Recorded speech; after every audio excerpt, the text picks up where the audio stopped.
నాకు ఎవడొచ్చినా ఒకటే, ఆడొచ్చి నాకు ఇచ్చి చేసేది లేదు, ఈడొచ్చి నాకు చేసేది లేదు. నాకు అంత అవసరమే.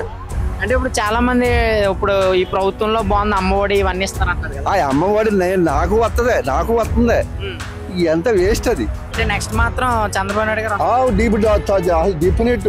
ఇప్పుడు వాతావరణం బట్టి ఇప్పుడు లేబర్కి ఈ జగమే బాగుంది. మీ పేరేం పేరు సార్? ఓటు తిమ్మరాజు. తిమ్మరాజు గారు, మీకు ఓట్లు ఎన్నాళ్ళు బట్టి ఓట్లు వేస్తారు? మీకు ఓటు ఉన్నది. ఇంకో కోళ్ళు ఇంత దెబ్బలు తగిలి ఎవడో కూడా పెన్షన్ రాలేదు. ఆ పార్టీ ఈ పార్టీ గురించి నాకు ఎందుకు? ఈ పార్టీలు దినాలకి దెబ్బలకి వాళ్ళు సంపాదించుకుంటాయి కదా, నాకు అవసరం లేదు. ఎవడన్నా ఉండేది కాబట్టి నాకు అవసరం లేదు. నెక్స్ట్ మాత్రం ఏం వస్తే బాగుంటుంది అంటారు? నాకు ఎవడొచ్చినా ఒకటే, ఆడొచ్చి నాకు ఇచ్చి చేసేది లేదు, ఈడొచ్చి నాకు చేసేది లేదు. నాకు అంత అవసరమే. దేనికి వేస్తారు మీరు ఓటు? నా ఇష్టం. అప్పుడు ఏళ్ళంటే వేస్తారు అది లేదు. అంటే అప్పుడు దేని బట్టి అయితే దాన్ని ఏది ఎక్కువ ఇస్తే దానికి వేస్తారు ఏంటది? అంటే సరుకు కానీ ఏదో ఒకటి ఇస్తారు. అసలు నాకు ఇప్పుడు సరిగ్గా డబ్బు కానీ అసలు ఏమి లేదు నాకు కావాలని. నేను ఎప్పుడు ఇంకో వేస్తున్నాను. మరి అడుగుతుంటే ఓటు లేదని చెప్తున్నారేంటి? ఇప్పుడు ఏమో మరి అయితే ఇవన్నీ చెప్పాలంటే నాకు అవసరం లేదు. ఇప్పుడు ఈ వీడియో అందరూ చూస్తారు. రేపు కుర్రోళ్ళకి మీలాంటి వాళ్ళు మాటలు చెప్తే వాళ్ళకి అర్థం అవుతాయి. అర్థం అవుతుంది. మీరు ఇష్టం వచ్చింది వేస్తానంటే మీరు దాన్ని బట్టి ఏమంటారు? నెక్స్ట్ మాత్రం ఏమొస్తుంది అంటారు? నాకు తెలియదు. మీ పేరు? భీమరాజు కాకలు. భీమరాజు గారు, మనకి ఏపీ రాష్ట్రానికి సంబంధించి నెక్స్ట్ ఏ ప్రభుత్వం వస్తే బాగుంటుంది? మీ అభిప్రాయం చెప్పండి సార్. తెలుగుదేశం వస్తేనే బాగుంటుంది అంటున్నారు. తెలుగుదేశం అంటే ఎందుకు తెలుగుదేశం రావాలంటారు? ఎందుకంటే అభివృద్ధి కోసం. అంటే ఈ పాలనలో అభివృద్ధి లేదంటారా? లేక అంటే చాలా మంది అమ్మఒడి కానీ ఇళ్ల స్థలాలు అంటున్నారు కదా. ఇక అవన్నీ ఎవరికాల అన్ని అక్కడ రోడ్లు అన్ని బాగు చేయాలి కదా, అన్ని కోసం. అంటే ఇప్పుడు చాలా మంది మాకు అన్ని బాగానే ఉన్నాయి అంటున్నారు, రోడ్లు అన్ని ఇప్పుడు వేస్తున్నారు అంటున్నారు. ఇప్పుడు ఎక్కడ అవుద్ది, ఎక్కడెక్కడ గోతులు కొప్పులు ఉన్నాయి ఇంకా. అంటే మన నిడదోలకు సంబంధించి ఎవరికి ఇవ్వచ్చు అంటారు సీటు? శాసరావు గారు. అంటే మరి ఇప్పుడు జనసేన దీంట్లో పొత్తులో ఉంది కదా, పొత్తులో ఉన్న శాసరావు అయితే ఇక్కడ దానికి ఓటు అవుతాడు అంది పలుబడి ఎత్తే ఆయన. అది మనకి ఇక్కడ అయితే ఆయన బాగా చేస్తాడు. నెక్స్ట్ మాత్రం కన్ఫర్మ్ గా వచ్చేస్తుంది అంటారా? వచ్చేది, గ్యారంటీ వచ్చేది. గురుగారు మీ పేరు? ముల్లపూడి నాగేంద్ర. నాగేంద్ర గారు, ఆంధ్రప్రదేశ్ రాష్ట్రానికి సంబంధించి నెక్స్ట్ ఏ ప్రభుత్వం వస్తే బాగుంటది అంటారు? టీడీపీ ప్రభుత్వం వస్తే బాగుంటది. అంటే ఎందుకు టీడీపీ? అంటే గతంలో రాజధాని సగంలో ఆగిపోయింది కాబట్టి ఆయన వస్తే చేయగలుగుతాడు. సమర్థమైన నాయకుడు. అది దానివల్ల అతనే సంపదను కూడా చుట్టెత్తాడు. అతనైతే ఏరే వాళ్ళు అయితే వాళ్ళ కాదు. అంటే ఇప్పుడు చాలా మంది ఇప్పుడు ఈ ప్రభుత్వంలో బాగుంది అమ్మఒడి ఇవన్నీ ఇస్తారు అంటారు కదా. ఆ అమ్మఒడి నాకు వస్తుంది ఎంత వేస్ట్ అది. మీకు అమ్మఒడి వస్తుందా? మొన్నటి దాకా వచ్చింది మా పిల్లలు చిన్నప్పుడు, ఇప్పుడు రాదు కానీ. అమ్మఒడి చిన్నోళ్ళకి కదండి ఇచ్చేది.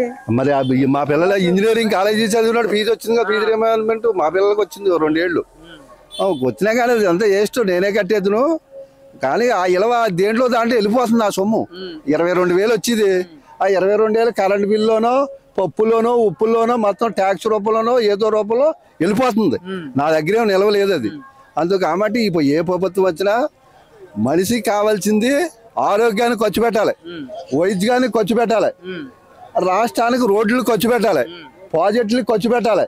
అప్పుడు సంపద చుట్టింతది. అంతేగాని గాల్లో నేను ఎవరినో 4 తీసుకెళ్ళి 4,000 ఖర్చు పెడితే 5 నిమిషాల్లో తాగేస్తారు, తినేస్తారు, అయిపోతుంది. అలాగే రాష్ట్రం అలాగే అయిపోతుంది. అది పరిస్థితి. అంటే చాలా మంది ఆరోగ్యశ్రీ వల్ల కానీ తర్వాత ఇళ్ల స్థలాలు ఇచ్చారు అంటున్నారు. దాన్ని బట్టి మీరు ఏమంటారు? ఇళ్ల స్థలాలు ఏ గవర్నమెంట్ వచ్చి ఇస్తారు. ఇళ్ల స్థలాలు నేను ఇల్లు కట్టుకున్నాను తెలుగుదేశం గవర్నమెంట్ లో, నేను కట్టుకున్నాను, అందరికి ఇస్తారు. అది ఎవరికే ఇల్లు అనేది, ఆరోగ్యం అనేది, చదువు అన్నది ప్రతి ఓడికి ముఖ్యమే. ఈ 18 ఏళ్ళు వేస్తాం, ఈ అంతా కూడా వేస్ట్ డబ్బు కింద పోతుంది. ఇది గాల్లో కలిసిపోతుంది. అది అంటే ఇచ్చినట్టు తీసేసుకుంటున్నారంటారా? వాళ్ళకి ఏదో ఖర్చు ఉంటది, ఖర్చులే ఏదో ఖర్చు ఉంటది. నువ్వు వెళ్తాల్సి నీకు 200 ఇస్తే పట్టుకుని వెళ్ళిపోతావు, ఇబ్బంది ఏం కాదు. ఎవరికైనా నాకు ఎవడైనా 1 కోటి రూపాయలు ఇస్తే నేను తీసుకుని జేబులో పెట్టేసుకుంటాను. అలాగే దానికి ఇబ్బంది ఏం కాదు. కాకపోతే ఇలా కొన్ని అనుకోలేని పనులు చేస్తాం వల్ల రాష్ట్రం అభివృద్ధి ఉండదు. ఇప్పుడు మనకు వచ్చినట్టు ఖర్చు పెట్టేస్తున్నాం అనుకో, రేపు పొద్దున సడన్ గా మనకు ఆరోగ్యం బాగోదు. అప్పుడు డబ్బులు ఖర్చు పెట్టాలంటే ఎక్కడి నుంచి వస్తే రాదు. అలాగే రాష్ట్రంలో నిలవ బడ్జెట్ ఉందనుకో, ఒకవేళ మనకు ఇది వచ్చింది కదా, ఏంటది కరోనా వైరస్, అటువంటిప్పుడు రాష్ట్రానికి ఖర్చు పెట్టాలంటే డబ్బు ఉండదు. అది దానివల్ల. అంటే నెక్స్ట్ మాత్రం చంద్రబాబు నాయుడు గారు వస్తారంట గ్యారంటీగా. అంటే ఇప్పుడు నిడదోలకు సంబంధించి ఎవరికి సీట్ ఇవ్వబోతున్నారు అంటారు? మా బూరుపల్లి శాసరావు గారికి ఇస్తున్నారు. అది అంటే ఇంకా కన్ఫర్మ్ అవ్వలేదు కదా.